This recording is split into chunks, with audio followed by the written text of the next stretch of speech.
तारीख में हमने बहुत से वैज्ञानिकों की बात की है, उनकी कहानियां आपको सुनाई हैं, लेकिन आज मामला टफ है।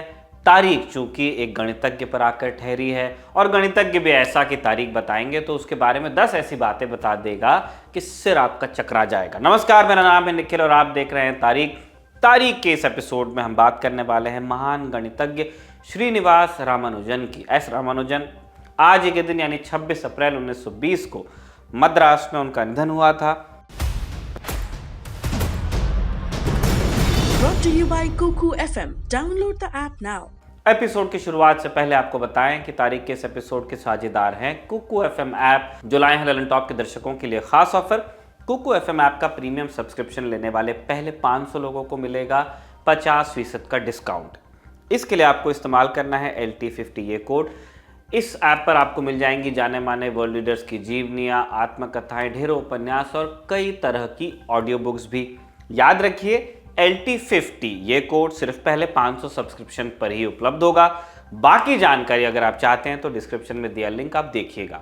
लौटते हैं किस्से पर। शुरुआत में हमने कहा था कि रामानुजन की कहानी सुनना टफ है, सुनाना भी टफ है, इसलिए क्योंकि रामानुजन की कहानी का एक बड़ा हिस्सा सिर्फ और सिर्फ गणित है। किसी और भाषा में उनकी कहानी के साथ इंसाफ करना मुश्किल है। अब आप कह सकते हैं कि गणित अपने आप में तो कोई भाषा नहीं है, तो एक सवाल से समझिए आप बात को। 1 + 1 क्या हुआ? जवाब आसान है, आप कह देंगे 2। होता तो है ये सबको मालूम भी है, लेकिन पूछा जाएगा कि इसे प्रूव करके बताइए, साबित कीजिए।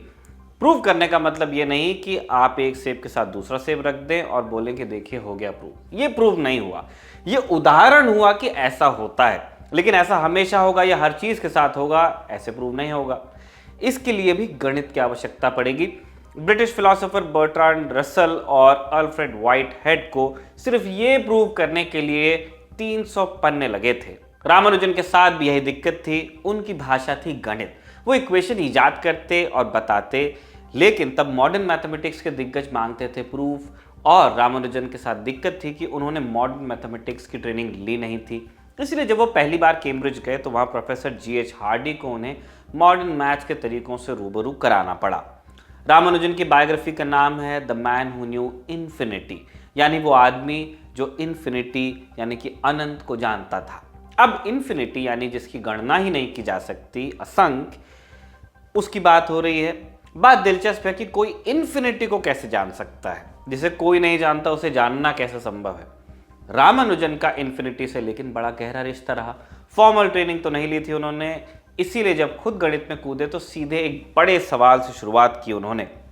1912 में जब पहली बार उन्होंने अपनी इक्वेशंस लंदन भेजी तो वहाँ एक प्रोफेसर MJ हिल हुआ करते थे।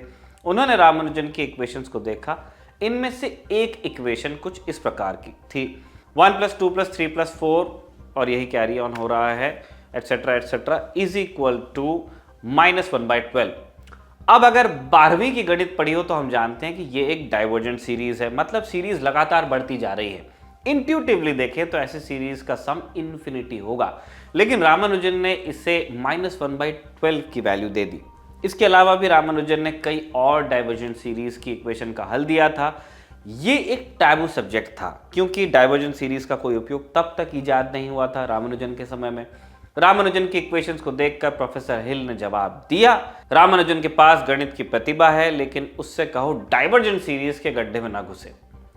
लेकिन यह रामानुजन को मंजूर नहीं था। वो ऐसे ही कठिन सवालों के पीछे लगे रहे। ऊपर दी गई उनकी इक्वेशन और ऐसी कई थ्योरम्स उन्होंने इजाद की जिनको भविष्य में स्ट्रिंग थ्योरी और ब्लैक होल की स्टडी तक में इस्तेमाल किया गया। रामानुजन की जिंदगी की कहानी भी उतनी ही इंटरेस्टिंग है जितनी उनकी मैथ्स। त्रिपुलिकेन चेन्नई में एक हॉस्टल हुआ करता था, विक्टोरिया स्टूडेंट्स हॉस्टल।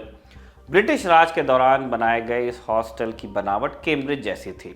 1910 के आसपास इस हॉस्टल में 20 साल के एक लड़के को एक से दूसरी विंग में घूमते देखा जा सकता था। मीडियम हाइट, चौड़ी नाक, बड़ा सा सर और चमकती आंखों वाला रामानुजन एक कमरे से दूसरे कमरे तक जाते और पूछते कि मैथ्स का ट्यूशन लेना चाहोगे।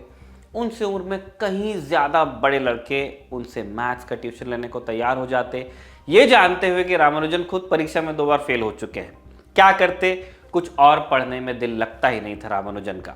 6ठी कक्षा में थे जब पहली बार गणित की एक किताब उनके हाथ लगी और वहीं से गणित को लेकर शौक शुरू हुआ। फिर वो दमे की तरह वो दम के साथ ही गया। रामानुजन मैट्रिक में फर्स्ट डिवीजन से पास हुए थे, लेकिन कॉलेज में पहुंचने तक गणित का शौक जुनून की हद तक चला गया था। इसीलिए किसी और विषय को पढ़ने में मन नहीं लगता था। एक बार कॉलेज में बायोलॉजी की परीक्षा देने बैठे। सवाल था कि डाइजेस्टिव सिस्टम समझाओ। रामानुजन ने लिखा कि sir, this is my undigested product of the digestion chapter, please excuse me. यानी सर, ये डाइजेशन के चैप्टर का मेरा अपाच्य उत्तर है, मुझे माफ कर दीजिए।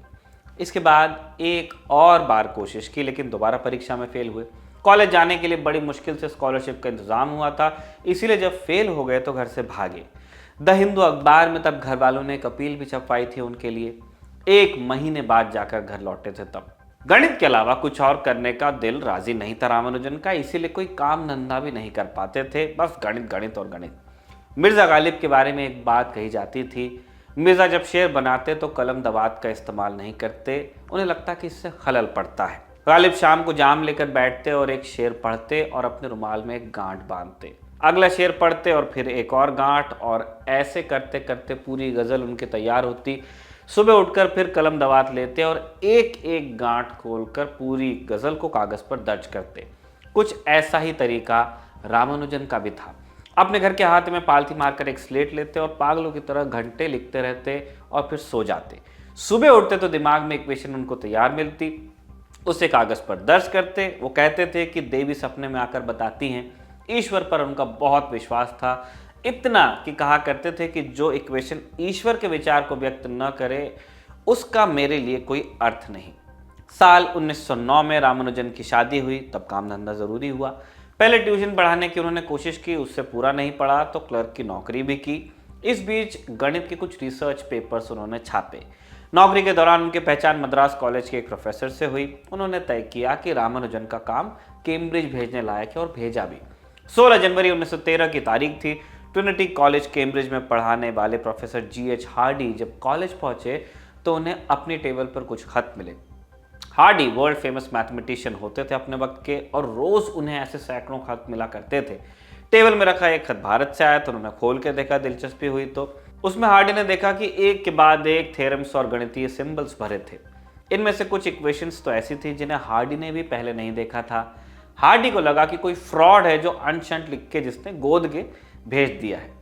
इसके बाद उन्होंने खत को किनारे रखा, लेकिन पूरे दिन हार्डी के दिमाग में वो खत घूमता रहा। रात को वापस जाकर हार्डी ने खत को दोबारा देखा और अपने एक साथी लिटिलवुड को भी बुला लिया। रात 9 बजे से सुबह के 3 बजे तक दोनों खत में लिखी इक्वेशंस पर चर्चा करते रहे।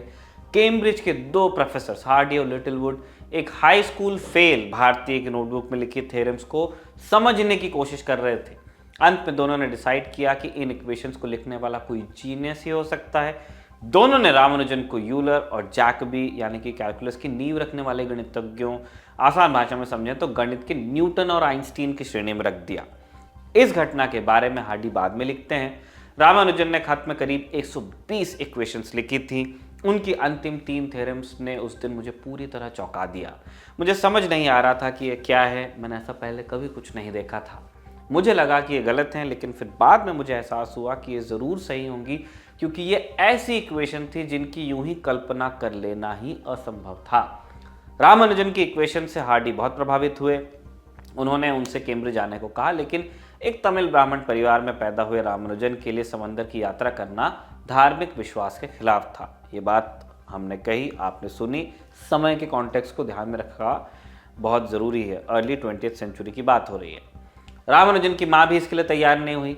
तब हार्डी ने रामानुजन से अपनी इक्वेशन का प्रूफ भेजने को कहा। इसका जवाब देते हुए रामानुजन ने खत में लिखा, अगर मैं अपने तरीके आपको बताऊंगा तो आप उस पर विश्वास नहीं करेंगे। मैं आपसे केवल इतना कह सकता हूं कि मैंने जो थ्योरम ईजाद की हैं आप उन्हें वेरीफाई करवा सकते हैं। अगर आपके तरीकों से वो प्रूव हो जाती हैं तो आपको कम से कम इतना मानना होगा कि मेरे तरीके में कुछ तो सही है। इस वक्त मैं बस इतना चाहता हूं कि आपके कद का गणितज्ञ मुझे इतना बताए कि मैं किसी लायक हूं। आगे अपनी मजबूरी बताते हुए रामानुजन लिखते हैं, मैं आधा पेट भूखा रहने वाला आदमी हूं। अपना दिमाग जिंदा रखने के लिए मुझे खाना चाहिए और यही मेरी प्रायोरिटी है। अगर आप सरकार से मेरी सिफारिश कर दें तो मुझे कुछ स्कॉलरशिप मिल जाएगी और मैं गणित का काम जारी रख पाऊंगा। इसके बाद हार्डी ने अपने एक दोस्त E.H. नेविल को रामानुजन से मिलने भेजा। नेविल ने रामानुजन को कैम्ब्रिज आने के लिए तैयार किया और मद्रास यूनिवर्सिटी से उनकी स्कॉलरशिप की व्यवस्था भी करवाई। 17 मार्च 1914 को रामानुजन लंदन के लिए रवाना हुए। कैम्ब्रिज पहुंचकर रामानुजन की असली रिसर्च शुरू हुई। हार्डी और लिटिलवुड के साथ मिलकर उन्होंने कई इंटरनेशनल पेपर्स में शोध पत्र छापे, लेकिन फिर प्रथम विश्व युद्ध शुरू हो गया। लिटिलवुड को मिलिट्री सर्विस में ड्राफ्ट कर लिया गया। हार्डी ने तब मद्रास कॉलेज को लिखे एक पत्र में इस बात का जिक्र करते हुए लिखा, रामानुजन के कैलिबर के छात्र के लिए एक टीचर काफ़ी नहीं है। रामानुजन जीनियस की कैटेगरी में आते थे, लेकिन यही बात हार्डी के लिए मुसीबत का सबब थी। रामानुजन इंट्यूटिवली गणित की मुश्किल से मुश्किल थ्योरम्स को समझ लेते थे, लेकिन वो मॉडर्न मैथमेटिक्स में ट्रेन नहीं थे, इसीलिए कॉन्सेप्ट ऑफ प्रूफ के बजाय सीधे रिजल्ट पर पहुंचते। रामानुजन के तरीके के बारे में लिटिलवुड लिखते हैं, अगर बात उन्हें समझ आ गई और अपनी रीजनिंग के चलते उन्हें अपने दिमाग में उस बात का एविडेंस मिल गया तो यही उनके लिए काफ़ी हो जाता था। वो प्रूव आदि करने के चक्कर में नहीं पड़ते थे। हार्डी के लिए ये बात परेशान करने वाली थी। रामानुजन की इक्वेशंस को दुनिया तक पहुंचाने के लिए मॉडर्न मैथमेटिक्स के तरीके का इस्तेमाल ज़रूरी था, लेकिन एक आदमी जो एक कॉम्प्लेक्स मल्टीप्लिकेशन की मल्टीपल ऑर्डर्स की इक्वेशन सुलझाने में महारत हासिल रखता था, कंटिन्यूस फ्रैक्शंस की मैथ सुलझाने में जिसके आगे दुनिया का कोई गणितज्ञ नहीं ठहरता था, उसे बेसिक मैथ्स में ट्रेन होने के लिए कहना हार्डी के लिए मुश्किल था। फिर भी हार्डी ने रामानुजन को फॉर्मल मैथ्स में ट्रेन किया। वो कहते थे Ramanujan modern school of mathematics से नहीं आते थे, लेकिन जो वो कर सकते थे वो कोई और नहीं कर सकता था, इसीलिए हमने कभी उनका तरीका बदलने की कोशिश नहीं की। रामानुजन भारत में डिग्री नहीं ले पाए, लेकिन साल 1916 में कैम्ब्रिज में उन्हें उनकी रिसर्च के लिए बैचलर ऑफ आर्ट्स की डिग्री दी गई। इसके अलावा 28 फरवरी 1918 को रामानुजन को रॉयल सोसाइटी की फेलोशिप भी दी गई। पहली ही बार में फेलोशिप स्वीकृत किए जाने वाले वो पहले छात्र थे। उसी साल अक्टूबर में उन्हें ट्रिनिटी कॉलेज की फेलोशिप भी दे दी गई। ये सम्मान पाने वाले भी वो पहले भारतीय थे। जैसा कि हमने शुरुआत में कहा था, रामानुजन की कहानी का असली हिस्सा गणित में है। हम ये तो समझ सकते हैं कि दुनिया भर के गणितज्ञ उन्हें इतना मान देते हैं, इसकी ज़रूर कोई वजह होगी, लेकिन गणित से जो जादू उन्होंने रचा था उसे समझने के लिए उस भाषा में दक्ष होना ज़रूरी है जिसे गणित कहते हैं। आज के लिए इतना ही। अब आपसे मुलाकात होगी तारीख के अगले एपिसोड में। तारीख के इस शानदार एपिसोड को लिखा था हमारे साथी कमल ने और कैमरे पर इसे रिकॉर्ड किया था हमारे दोस्त विजय ने।